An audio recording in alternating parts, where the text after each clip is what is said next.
Hey friends, Wayne Brown, the Ram Man. I get asked these questions if my power booster's bad, if it's operating correctly.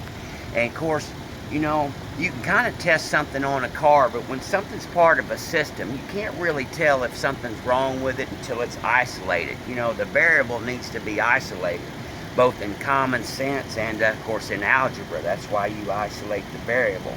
But once the booster's out, see, you don't compound the problem with the underdash linkage or the brake pedal or anything like that, and you've got no master cylinder bolted to the front of it. So, you know, once you've got it out and it's on its own, it either works or it doesn't work. And so all we need to do is test the boosters. We need some vacuum. You can use a vacuum pump or just any old vehicle with an engine. I've just hooked up this rubber tube right here just to my Caravan. Right here, just a simple thing. So we've got a little bit of vacuum, and we're going to test some of the parameters on this booster. Now, if you take this booster right now, push on this rear rod, you will find that it is nearly impossible to push it. That's like manual brakes, nearly impossible. Now we hook up some vacuum. Now we've got some vacuum on this booster, and watch this. In, whoops, our rod. In, out, just with the palm of my hand. I can use a finger. There, now we know that we have power assist. So this is going in and it's rebounding with no problems whatsoever. So now what we're going to do is we're going to remove the vacuum.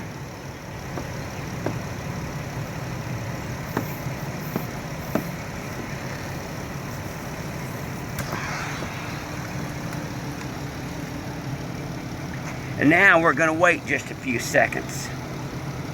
And then we're going to pull this check valve.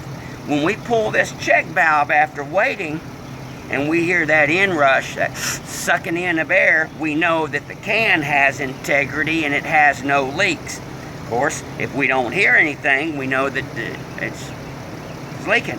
So, I have no idea. So, let's listen. There you go. Obviously, this can holds a vacuum with no problem. Now we'll take this booster.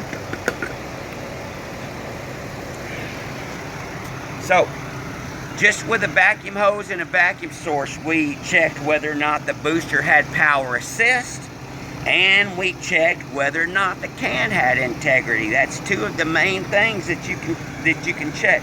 Now, of course, some of the simple textbook things on a booster is what we call when the poppet valve, the valve goes bad inside the hub, you'll see a booster that will self-apply underneath vacuum. The pedal will go to the floor. When you initiate it, it'll suck it all the way down.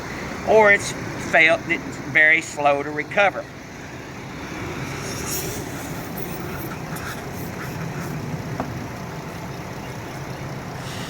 Very easy. Very easy. Oh, poppet valve sticking. See? Slow to recover.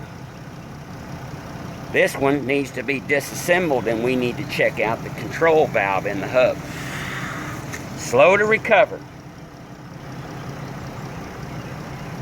This booster would be considered bad and needing a rebuild. So, there we go. So, it does have power assist, but it's slow to rebound. And now we're going to check, pull the vacuum off. And we're just going to check this can integrity and see if it's got any leaks, which is always a positive thing, even though we've got to take it apart. So we're waiting just a little bit. And of course, if you've got a leak, it's out real quick. So let's listen. There we go. Can has integrity. The unit has power assist, but it has the textbook fails to recover, fails to go back to rest. So she needs a rebuild. Hope this helps you out. Once again, you can do some tests on a vehicle, but when the booster's in your hand and you're seeing it for operating for real, it's either a yes or no whether the booster's bad. There's no hypothesizing, guessing, or wondering. All right, friends, God bless you. God bless America. We sure do need it. Catch us on the web at theramman.com, 817-429-0105.